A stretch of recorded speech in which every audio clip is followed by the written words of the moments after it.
Masa sih? Trading card game tidak hanya populer di Jepang dan Amerika Serikat, tetapi juga memiliki tempat khusus di hati para penggemar di benua Eropa. TCG berhasil menarik perhatian berbagai kalangan di Eropa, mulai dari anak-anak hingga orang dewasa. Di wilayah ini, TCG seringkali menjadi bagian dari budaya komunitas lokal, dengan berbagai turnamen, acara komunitas, dan toko-toko khusus yang menjadi tempat berkumpulnya para pemain dan kolektor. Benua Eropa memiliki keunikan tersendiri dalam cara TCG diterima dan dimainkan. Sebagai rumah bagi banyak negara dengan bahasa dan budaya yang berbeda, popularitas TCG di Eropa seringkali dipengaruhi oleh penerjemahan kartu ke berbagai bahasa lokal, seperti Jerman, Prancis, dan Spanyol. Eropa juga menjadi tempat lahirnya beberapa TCG orisinal loh. Ah, masa sih? Kalau gitu langsung aja kita simak beberapa TCG terkenal dari benua Eropa. Masa sih? Warlord Saga of the Storm pertama kali dirilis pada tahun 2001 oleh Alderac Entertainment Group dan didistribusikan di Inggris serta berbagai negara lainnya. Dengan tagline The Game of Epic Combat, Warlord menghadirkan pengalaman strategis berbasis pertempuran, di mana pemain berperan sebagai pemimpin pasukan yang berusaha mengalahkan lawan dengan menggunakan kombinasi karakter, senjata, dan sihir. Warlord Saga of the Storm mengambil inspirasi dari sistem permainan Dungeons & Dragons atau D&D yang terlihat dari desain kartunya yang menampilkan levels, hit points, dan roll dice untuk menentukan keberhasilan aksi tertentu. Dalam permainan, setiap pemain memulai dengan satu kartu Warlord atau pemimpin utama dan kartu-kartu lainnya yang memiliki pasukan dan sumber daya mereka. Tujuannya adalah untuk mengalahkan Warlord lawan atau mencapai kondisi kemenangan tertentu. Permainan ini dikenal dengan elemen dadu yang digunakan dalam hampir setiap aspek gameplay. Selain itu, Warlord menggunakan sistem formasi, di mana pemain harus menempatkan kartu mereka pada posisi yang strategis untuk menyerang atau bertahan.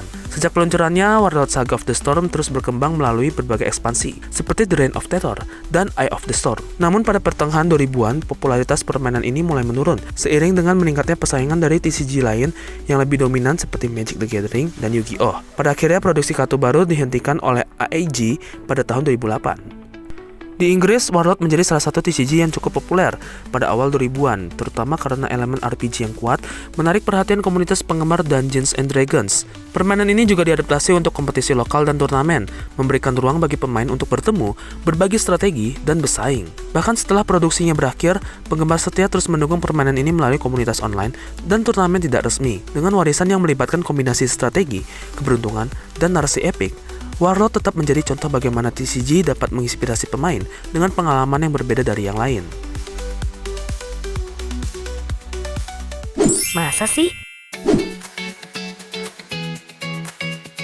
Force of Will dengan cepat meraih popularitas di Italia pada tahun 2012, yang menjadi salah satu pasar terbesar di Eropa. Dikenal dengan ilustrasi kartu yang memukau dan mekanisme permainan yang inovatif, Force of Will memadukan elemen strategi, fantasi, dan seni mengesankan. Popularitas permainan ini semakin meningkat di kalangan kolektor dan pemain kompetitif, terutama karena fokusnya pada kualitas cetak kartu dan narasi yang kaya. Permainan ini dimainkan oleh dua pemain yang masing-masing berperan sebagai ruler atau pemimpin yang memiliki kemampuan unik dan bertugas memimpin pasukan dalam pertempuran.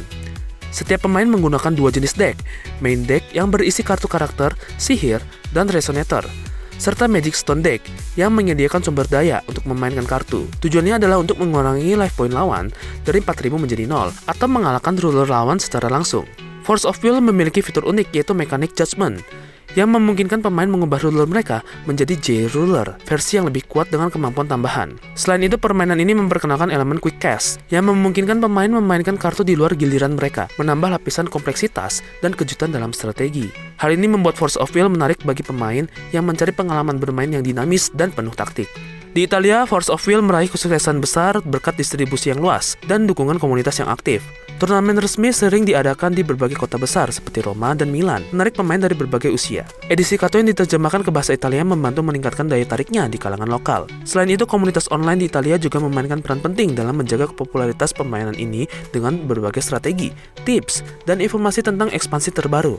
Force of Will terus berkembang dengan rilis ekspansi yang terinspirasi oleh berbagai mitologi, cerita rakyat, dan literatur klasik. Ekspansi seperti Grimm Cluster dan Alice Cluster menjadi favorit di kalangan pemain karena menghadirkan tema yang menarik dan desain kartu yang artistik. Popularitasnya di Italia mencerminkan daya tarik permainan ini di pasar internasional yang lebih luas. Dengan dukungan komunitas yang kuat dan turnamen kompetitif yang berkelanjutan, Force of Will tetap menjadi salah satu TCG terkemuka yang menawarkan pengalaman bermain unik bagi para penggemarnya di seluruh dunia. Masa sih? Keyforce dirancang oleh Richard Garfield, pencipta Magic the Gathering. Dirilis pada tahun 2018 oleh Fantasy Flight Games, permainan ini memperkenalkan konsep baru dalam genre TCG atau Unique Deck Game. Tidak seperti TCG tradisional, di mana pemain membangun deck mereka sendiri dengan memilih kartu secara manual. Setiap deck di Keyforce benar-benar unik dan dihasilkan secara algoritmis, sehingga tidak ada dua deck yang sama di seluruh dunia. Di Prancis, Keyforce dengan cepat mendapatkan basis penggemar yang signifikan karena konsep inovatif dan gameplay yang sederhana namun strategis. Dalam permainan Keyforce, dua pemain berhadapan sebagai Archons, makhluk luar biasa yang berlomba untuk mengumpulkan sumber daya yang disebut Ember, dan menempa 3 keys untuk membuka akses ke sebuah peti rahasia. Setiap deck terdiri dari 37 kartu, yang mewakili 3 dari 7 houses yang ada di dunia Keyforce. Pemain menggunakan kombinasi kemampuan kartu untuk menghasilkan Ember, menyerang makhluk lawan, atau mengaktifkan efek unik. Tidak ada konsep pengelolaan energi atau sumber daya tambahan seperti dalam TCG lain, sehingga permainan berlangsung lebih cepat dan fokus pada strategi berbasis kartu. Salah satu fitur menarik dari Keyforce adalah kemampuannya untuk menghilangkan kebutuhan akan deck building. Dengan setiap deck sudah diatur sejak awal dan sepenuhnya unik, pemain tidak perlu membeli kartu tambahan atau memperdebatkan keseimbangan kartu di deck mereka. Ini membuat Keyforce lebih mudah diakses oleh pemain baru yang mungkin merasa kewalahan dengan konsep deck building yang kompleks. Di Prancis, popularitas permainan ini didorong oleh komunitas lokal yang aktif dan distribusi kartu yang diterjemahkan ke bahasa Prancis. Turnamen lokal dan acara komunitas sering diadakan, membantu membangun antusiasme terhadap permainan ini. Popularitas Keyforce di Prancis juga diperkuat oleh daya tarik estetika dan tema fantasi sains yang segar. Namun, Keyforce menghadapi tantangan besar pada tahun 2021 ketika Fantasy Flight Games menghentikan produksi sementara karena masalah teknis dengan sistem algoritma penghasil deck.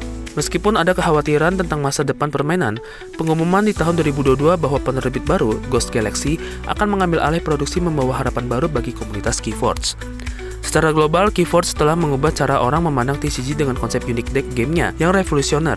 Di Prancis, permainan ini tetap menjadi salah satu TCG yang paling menarik, terutama bagi pemain yang mencari pengalaman bermain yang segar dan berbeda dari permainan kartu lainnya.